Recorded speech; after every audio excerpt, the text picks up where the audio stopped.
ورحمة الله وبركاته. ازيكم يا حبايبي، عاملين كيف ايه؟ الحال؟ يا رب تكونوا بخير ان شاء الله. ان شاء الله يا رب، مسكت امين. بطايه النهارده كده ووديتها كده تندبح، لان طبعا انتوا عارفين الروماتيات في الشتاء الله المستعان. ريك بقى رشاد اعمل لها جرنشه كده بالبرتقال. انا شوايه في الفرن، يعني انا سلقتها عادي خالص وبعدين حطيتها تتحمر في الفرن. بط يبقى ايه؟ يبقى ايه؟ يبقى محشي. بسم الله الرحمن الرحيم. عامل حلة محشي تستاهل بوك والله العظيم. بسم الله، بسم الله الرحمن الرحيم. بس يا جماعة العظم مش مظبوط. اجمد يا معلم. اعدل البتاع بالعضة كده شوية. ايوه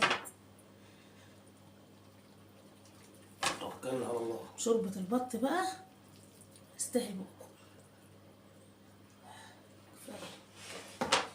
انا الكلام ده. انا عايزة انام وتعبانة وحقه عليا والله العظيم بجد. واحد جسمه متفشفش. يا عمي والله بجد مش حاسه انا داخل عليها دور سخونيه كده مش مظبوطه خالص. دور سخونيه يبقى محشي وبط. طرقي بقى والله العظيم. انا بس عشان هي لسه جايه من المقابر. لسه جايه من المقابر. الجو النهارده الشمس ما طلعتش طول النهار خالص. طول النهار الشمس ما طلعتش، حاجه غريبه. شويه محشي يا جماعه والله العظيم خطير. مش هنفتح مش هنقفل بقى بالكحل. وجات من هناك بقى قالت لي ايه؟ قال داخل على الدولاب. جبت الجلابيه اللي لابسها ديت الجلابيه دي بتاع الحاجه الله يرحمها بتاع امي. فلما بلبسها يا جماعه اقسم بالله ببقى عايزه، يعني بصوا عايزه انام. قالت لي عايزه احس بريحتها تاني. بريحتها والله وحش، اما بتوحشني بلبس اي حاجه من ريحتها. عندنا كده الهدوم بتاعتها انا واخواتي كل واحد كده واخد له كذا حاجه وبيلبسها بقى. بصراحه راحه نفسيه جميله جميله جميله والله رحمه الله عليها. بسم الله. تعالوا تغدوا معانا. تعالوا والله العظيم تنورونا. محشي طعمه رائع. شوربة البط، شوربة البط لا يعلى عليها بجد.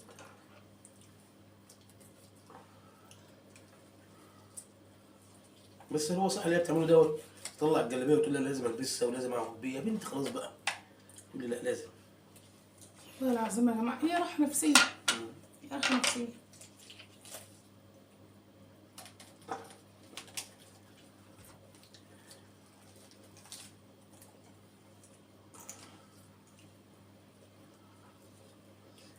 الجو النهارده ما طلعش فيه شمس خالص. انا كسر عظمي والله كسر عظمي. رحت النهارده عند المقابر وكنت قاعده متكتكه كده وسقعانه خالص.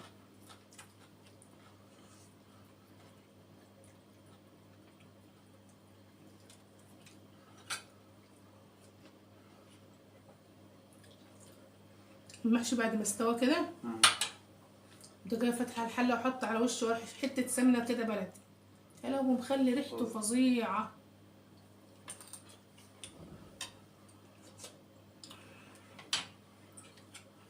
ده بجد المحشي في الشتاء بقى.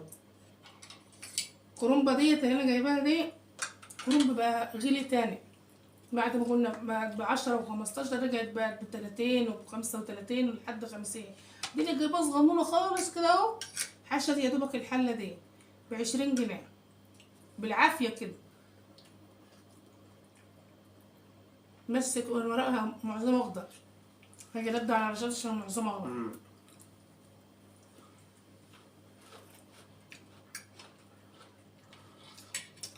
دايما البرتقال مع البط ليه طعم تاني. طبعا. نسر يا رشاد بالله عليك سقعانه قوي. سقعانه قوي ده بقى مش هينفع الكلام ده بقى امور بقى. لو انا ايه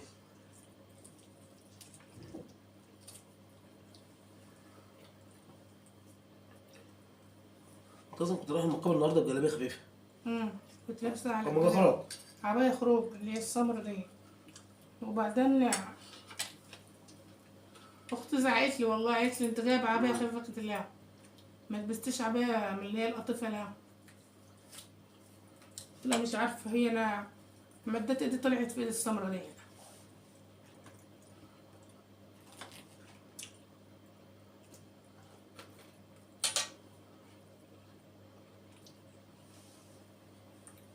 بس كنت قاعدة بتلجلج بقى طول ما انا قاعدة سقعانة.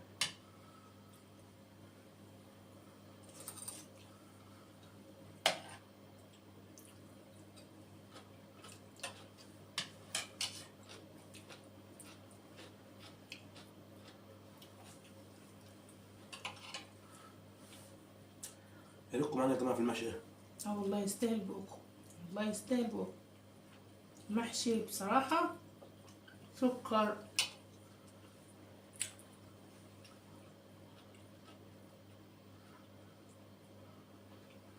انا بحب المحشي الابيض، هو بحب الاخضر.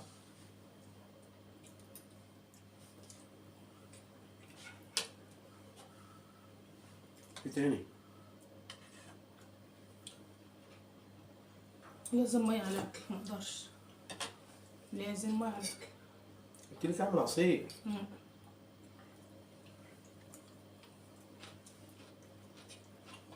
والله بقى لو مخلط برتقال بقى وايه واكله مع هي رشاد بصراحة بيحب اي فاكهة، اي فاكهة واي عصير.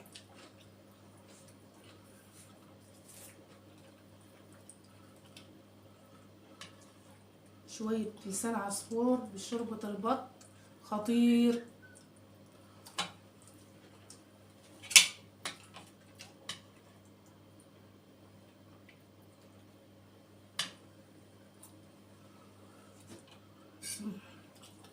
يعني عايزه تنام كمان عشان ايه قايمه من الصبح من بدري ابقى تعبان برضه شويه. اه والله ادعوا له يا جماعة بالله عليكم في الكومنتات كده ربنا يجزاه عنه ويشفيه. امين يا رب. والله يعني هو اللي بقينا بقى واحد تحس ان هو خوف على يعني الواحد خايف، والله العظيم خايفة، خايفة ربنا يا رب يبارك في صحته كده. الواحد خايف والله العظيم. كلها عمار. واحد لما جرب الفقدان مرة يعني تحس ان هو ما بيخاف. والله العظيم امبارح طول الليل صاحية بسبب ان هو كان تعبان وانا خايفة انام. والله العظيم طول الليل صاحية كده اهو، كل شوية ريحة جاية عندها. والله مصحين النهارده من الساعه 7 والله عشان كان العظيم مركب محلول. يعني قلت له ايه يلا تعالى اما نروح بياخد نصه بالليل ونصه الصبح يعني. آه.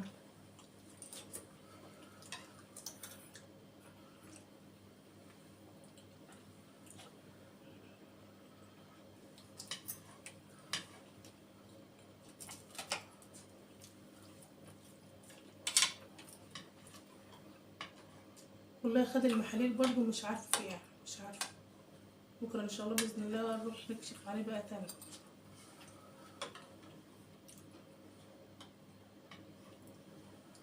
جو وحش.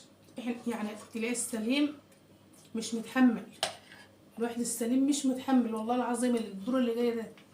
محل بقى هو اصلا مريض صدر يعني دي لوحدها مشكلة. لسه والله ابن عمك مقابلني بيقول لي خد برضه الدور. كله ما فيش حد والله العظيم اللي ما واخده.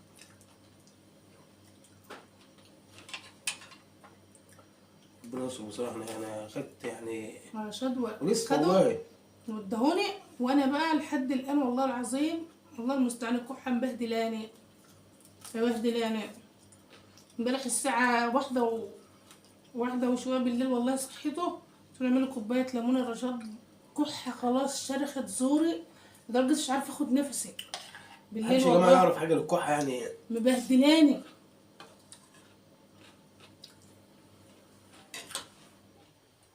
حاجه تكون فعاله للكحه لان فعلا الكحه بتيجي بالليل عندنا. بجد والله ما معرفش ايه بنام ده. اقسم بالله. يعني بصوا هتقوم تنام بقى تلاقي ايه الكحه جايه بقى.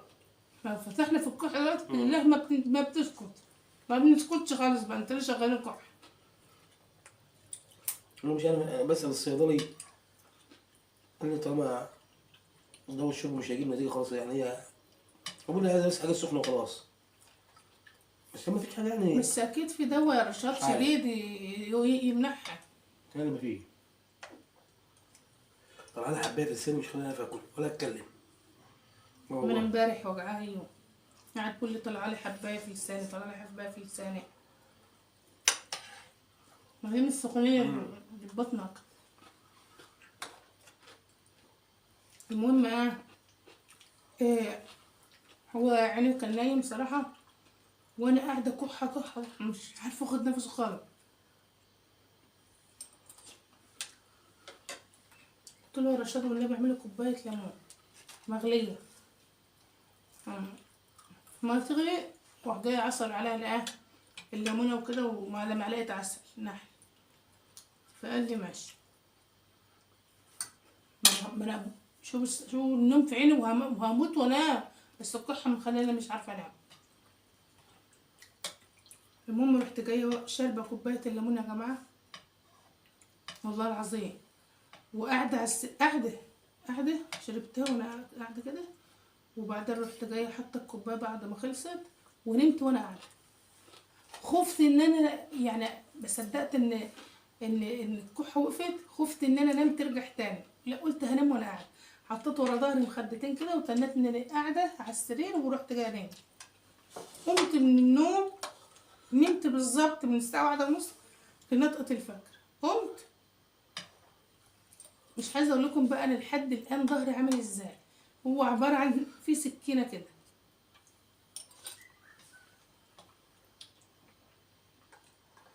صلاه الفجر وروقت شقتي وشغلت الغساله وحشيت وعملت كل حاجه الحمد لله. ورحت جايه لقيت الساعه 7 وشويه كده، رحت جايه واخده بعض ورايحه عند ابويا بقى.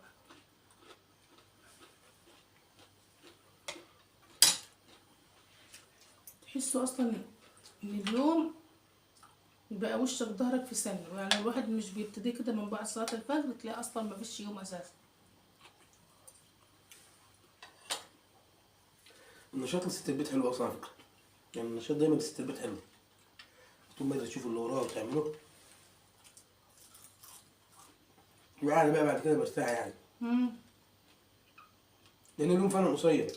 صار خالص والله ما فيش. ما عادش يصوم بقى يصوم اليومين دول.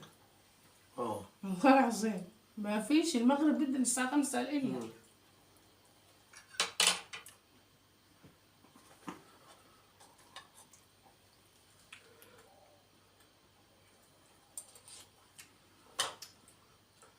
مش عارف اكل. حقيقي عارفين مش عارف اكل. هاكل ده مش كل ده. موضوع كده، بقول لك لساني مش عارف اكل. ما هي سهلة. الورك بيبقى سهل في أكله شوية عن عن الصدر. انتوا عارفين يا جماعة، كنت هقول لكم بل بنسى والله العظيم. حطوا اللايك حطوا اللايك. ده انت كنت عايز تقولي؟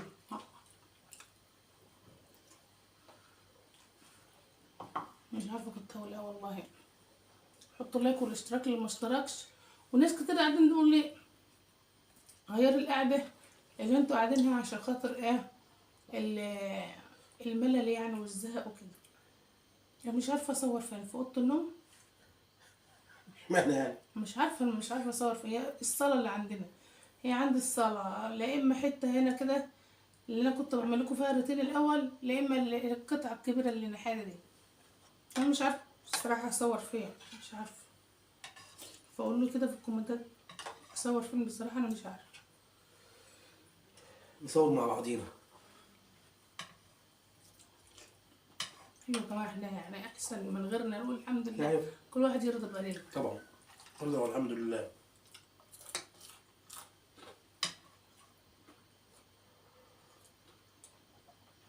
لبست الاندريه الفرش بتاعه امتى؟ من 3 ايام كده متهيألي. يومين ايه 3 ايام، يومين 3 كده. لبسته بصراحة انا ورشاد وقلت يحميه شوية عشان خاطر الشتا بقى وكده. يعني العيال ساعات بيجوا. ما كانتش تلبسه بنت اخوها اللي جت بنت اخويا اللي قالت تعالى. انا بصراحة يا جماعة اقسم بالله يعني يا رب ما حد يشوف الواحد بيشوفه في الشتا.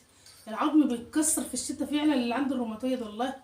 فبقى الشغل صعب، بيبقى صعب، بعمل الشغلانة وبتعب بعدها على طول. فبصراحة ربنا لو مش رشاد ربنا يبارك لي فيه وعيال اخواتي، والله العظيم الواحد كان يعني كسل عن حاجات كتير خالص في حياته. البنت بقى جت قالت لي يلا، قلت له طب يلا يا رشاد احنا بقى نلبس الانتريه، لبسنا الانتريه.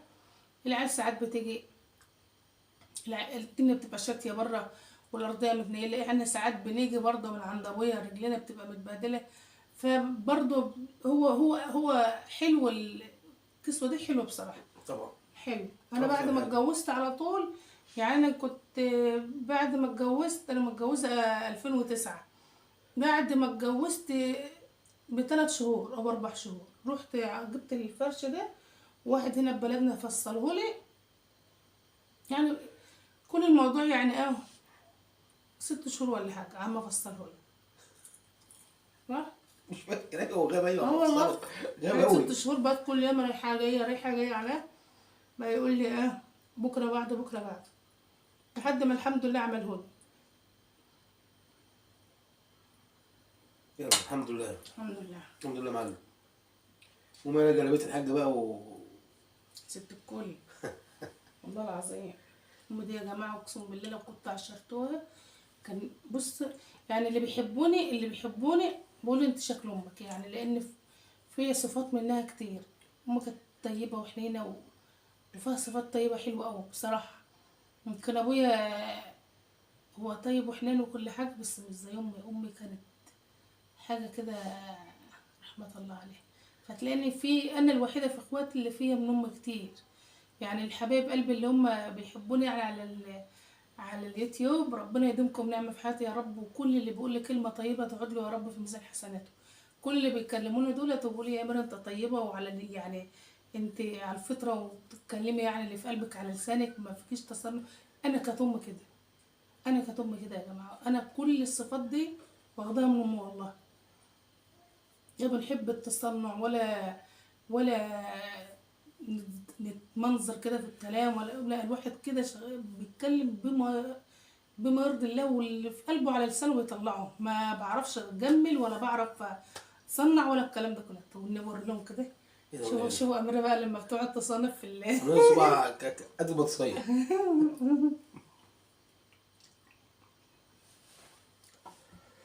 عارفين يا جماعه، انا اكتر حاجه في حياتي اكرهها والله العظيم، ان الواحده مثلا انا عارفاها وعارفه طباعها وعارفه اسلوبها في الكلام، ولاقيها تتغير في الكلام قدام شخص ما. يعني انا مثلا اميره اهو، شايفين كلامي ده، كلامي اللي انا بتكلمه ده طول عمري بتكلمه قبل ما افتح القناه طول عمري بتكلمه. مش بتكلم مثلا قدام الناس بره بطريقه هو قدام اليوتيوب لازم اعمل ايه لا. بيبقى نقص دوت. طب والله العظيم انا اكتر حاجه في حياتي اشمئز منها لما الاقي الشخصيه ديت بقى. طب ليه بنتلون؟ ليه ما نتكلم بطبيعتنا؟ والله العظيم بجد بيبقى احسن حاجه ان الواحد يعيش على طبيعته. طبعا. صدقوني بجد والله العظيم بتبقى احسن من اي حاجه بقى.